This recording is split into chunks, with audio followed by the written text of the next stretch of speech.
So, even though it is not the most important thing for Jesus' followers, who should Christians vote for? Jesus taught us to make it a priority to first follow Jesus's teachings ourselves. Jesus would not want us to be loyal to a party over his teachings and just vote for one party's candidates. We can follow Jesus's teachings first and then vote for individuals who we think are likely to be good in government.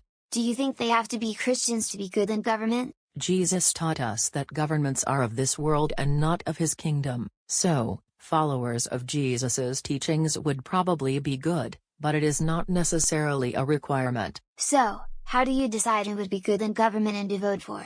I try to decide by knowing them by their fruits and knowing their hearts. I do not get it. How do you do that? Well, for me, I start with what Jesus taught us is most important. Do you remember what Jesus told us were the two most important commandments?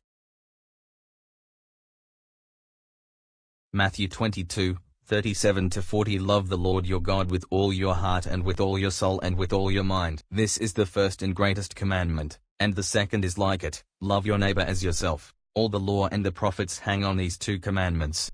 Right. Love God and love your neighbor. So, I try to decide which candidate to vote for by knowing their fruits, or what they do, and knowing their hearts by what they say. Luke 6:43-45 No good tree bears bad fruit, nor does a bad tree bear good fruit. Each tree is recognized by its own fruit. People do not pick figs from thorn bushes, or grapes from briars. A good man brings good things out of the good stored up in his heart, and an evil man brings evil things out of the evil stored up in his heart, for the mouth speaks what the heart is full of. So, if a candidate says and does things that show a love for God and love for others, that person is someone who you vote for? Mostly. Remember that no person is perfect? So, it's more like what they normally say and do that matters to me. I try not to just listen to sound bites or campaign speeches. I try to get a sense of what the person has normally done or how the person normally speaks to people, more than hearing or seeing one or two examples of the person doing or saying the right or wrong thing. Is that who Jesus would want you to vote for?